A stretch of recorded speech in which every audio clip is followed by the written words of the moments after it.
속보, 토트넘, 적폐청산 성공, 주급 3억 괴물 은돔벨레 갈라타사라이 임대 이적 극적 타결, 완전 이적 옵션 포함. 프랑스 출신의 미드필더다. 아프리카 태생으로 쫄깃한 움직임과 뛰어난 운동 능력을 갖고 있다. 출중한 테크닉을 보유하고 있으며 온더볼 상황에서 강점을 지녀 공을 소유하고 있을 때 유의미한 플레이를 할 확률이 높다. 탈압박에도 능하며 드리블과 패스를 통해 직접적인 기회를 창출한다. 2016에서 17시즌 성인 무대에 데뷔했다. 당시 아미엥 소속이었던 그는 2부 리그에서 기회를 잡았고 곧바로 주전으로 자리 잡았다. 컵대회 포함 32경기에서 2골 7어시스트. 하부 리그이긴 했지만 뛰어난 활약으로 여러 구단의 눈길을 사로잡았고 2017-18 시즌엔 프랑스의 명문 올림피크 리옹으로 이적했다. 리그 수준이 높아졌지만 은돔벨레는 곧바로 적응했다. 이적 첫 해였던 2017에서 18시즌 컵대회 포함 47경기에서 1골 8어시스트를 올렸고 유럽 축구연맹, 우에파, 유로파리그, UEL에서도 10경기에 나와 1골 1어시스트를 기록하는 등 큰 무대에서도 통한다는 것을 증명했다. 2018-19 시즌엔 더욱 발전한 모습을 보였다. 프랑스 리그 최고의 미드필더로 자리 잡은 그는 시즌 종료 후 이적 시장에 뜨거운 감자가 돼 있었다. 가장 적극적이었던 팀은 토트넘 헛스퍼. 당시 크리스티안 에릭센의 대체자를 찾던 토트넘은 클럽 레코드인 6,200만 유로, 약 887억 원을 투자해 그를 데려왔다. 그만큼 많은 기대를 받았다. 하지만 영입은 실패였다. 은돔벨레는 리옹에서 보였던 장점을 하나도 드러내지 못했다.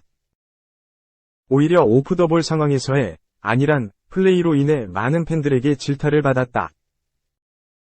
시간이 지날수록 입지는 자연스레 줄어들었고 2021에서 22시즌 후반기 친정팀 리옹으로 임대를 떠났다. 2022-23 시즌에도 나폴리로 임대를 떠난 그는 컵대회 포함 40경기에 나서 2골 1어시스트를 올리며 팀의 스쿠데토에 일조했다. 그렇게 토트넘으로 돌아왔다. 엔제 포스테코글루 감독이라는 새로운 지도자가 생긴 상황. 은돔벨레에겐 기회였다. 하지만 새 감독 체제에서도 자리를 잡지 못한 그는 결국 매각 대상이 됐고 이적 시장 막바지 갈라타사라이로 임대를 떠나게 됐다.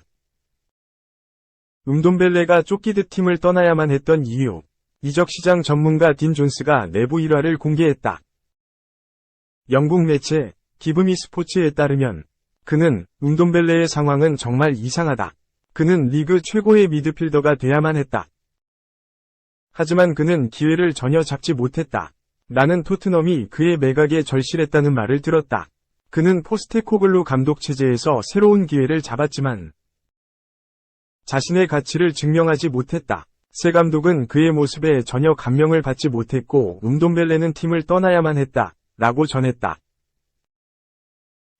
사실상 오피셜 1200억 아스널 최악의 먹튀 튀르키예 트라브존스포르 이적 확정.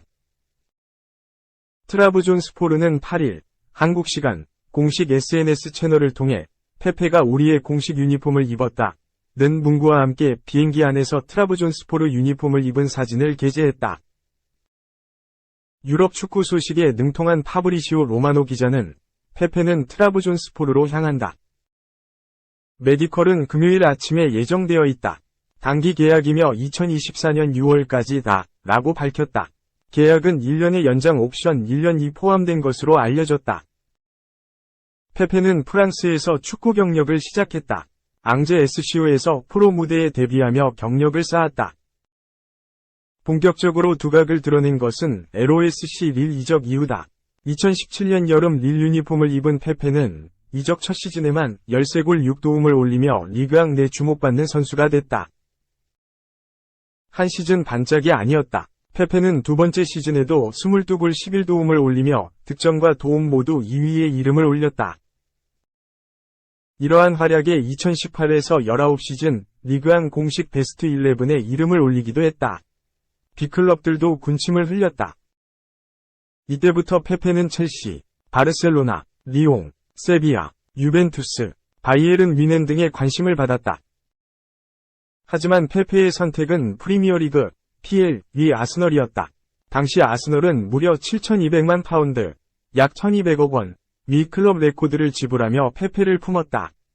5년 계약을 맺으며 빛나는 미래를 약속했다. 하지만 결과적으로 페페의 영입은 대실패였다.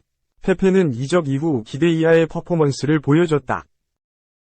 이적 첫 시즌 리그 5골 6도움을 올리며 공격 포인트 생산 능력 면에선 준수한 모습을 보여줬지만 경기력 측면에서 아쉬움을 많이 남겼다. 또한 과연 7,200만 파운드의 값어치를 해줬는지는 의문이었다. 2020에서 21시즌에는 리그 10골 1도움을 올리며 부활하는 듯 했다. 하지만 성장하는 유망주들에게 주전 자리를 내줬다. 당시 아스널은 부카요 사카를 중심으로 에밀 스미스 로우, 가브리엘 마르티넬리 등이 급격한 성장을 이뤄냈다. 결국 페페는 점차 자리를 잃었고 주전에서 밀렸다. 페페의 선택은 임대였다. 2021년 여름 OGC 니스로 한 시즌 임대를 떠났다. 하지만 니스에서도 부활을 이뤄내지 못하며 더욱 계극으로 취급받게 됐다. 아스널로 돌아왔지만 페페를 위한 자리는 없었다. 결국 페페는 이적 시장 막바지에 튀르키예 트라브존스포르 유니폼을 입으며 새로운 도전에 나서게 됐다. 3. 스트라스버그. 자녀 계약 지급 문제로 은퇴 번복. 구단 은퇴식 일방 취소. USA 투데이는 8일 한국 시간 익명의 소식통을 인용해 스트라스버그의 은퇴 계획이 14일 만에 취소됐다고 전했다. 앞서 스트라스버그는 현지 시간으로 오는 토요일 내셔널스 파크에서 은퇴식을 열기로 소속팀 내셔널스와 합의했다. 내셔널스는 2024년 그의 유니폼을 영구 결번으로 지정할 계획까지 세웠었다. 스트라스버그는 현재 7년 2억 4,500만 달러 계약의 네 번째 해를 보내고 있다. 아직 1억 500만 달러의 연봉을 더 받아야 하는데 이는 2029년까지 분할 지급될 예정이다. 2019년 월드시리즈 우승에 기여했던 스트라스버그는 그러나 이 계약 이후 계속된 부상으로 고전했다. 계약 체결 이후 8경기에서 31과 3분의 1이닝을 던지는 데 그쳤다. 2022년 6월 9일 마이애미 말린스와 원정 경기에서 4와 3분의 2이닝 7실점 기록한 것이 마지막 등판이었다. 2021년에는 흉곽 출구 증후군 치료 수술을 받았지만 상태가 호전되지 않았다. 계속된 부상에 결국 현역 은퇴를 선택했었다. 이 과정에서 내셔널스와는 자녀 계약을 모두 받는 것에 합의한 것으로 전해졌다. 앞서 비슷한 상황으로 계약이 남아있는 상황에서 은퇴를 택한 프린스 필더도 자녀 계약을 모두 보장받았다. 그러나 USA 투데이에 따르면 내셔널스 구단은 선수 측에 특별한 설명 없이 일방적으로 합의를 파기한다는 의사를 전했다. 이유는 설명하지 않았지만 결국 자녀 계약 지급 문제가 가장 큰 걸림돌이 된 것으로 추정할 수 있다. 마이크 리조 내셔널스 단장은 최근 현지 언론과 가진 인터뷰에서 그는 7년 계약을 맺었고 아직 3.5년이 남아있다. 그리고 자신의 미래에 대한 결정을 내릴 때까지 남은 기간 급여를 받을 예정이라고 밝혔다. 필더와 상황이 다른 가장 큰 이유는 보험이다. 당시 텍사스 레인저스는 필더 계약에 대한 보험이 가입돼 있어 그를 형식적으로 60일 부상자 명단에 올려놓은 뒤 한동안 보험사로부터 급여를 받았다. 그러나 스트라스버그의 경우 보험 가입이 안 되어 있는 것으로 전해졌다. 내셔널스 구단 입장에서는 그가 은퇴를 하더라도 자녀 계약의 일부라도 포기하는 것을 원하는 것으로 풀이된다. 4. 아직도 연골 1억 유로의 사나이. 너무 운동해서 문제? 헬스 좀 그만해. 영국 토크스포츠는 8일 한국 시간 첼시는 무드리크에게 헬스장에서 보내는 시간을 줄이라고 했다. 그들은 무드리크가 근육 운동을 지나치게 하고 있다고 우려 중이다 라고 보도했다. 무드리크는 지난 1월 겨울 이적 시장을 통해 첼시에 합류했다. 그는 빠른 발과 화려한 드리블로 우크라이나 프리미어리그를 평정했다. 게다가 유럽 축구연맹, 우에파, 챔피언스리그 무대에서도 좋은 모습을 보여줬기에 기대가 컸다. 첼시는 아스날을 제치고 그를 데려오기 위해 무려 1억 유로, 약 1,428억 원을 투자했다.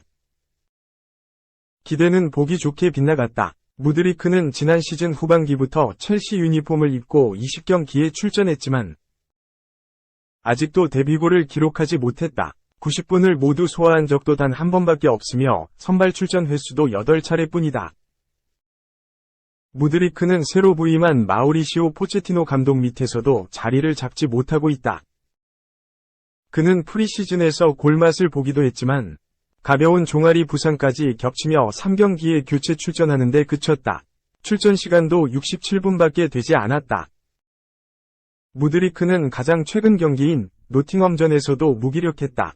디 애슬레틱은 무드리크는 동점골을 돕기 위해 추가 시간 9분을 포함해 약 22분간 뛰었다.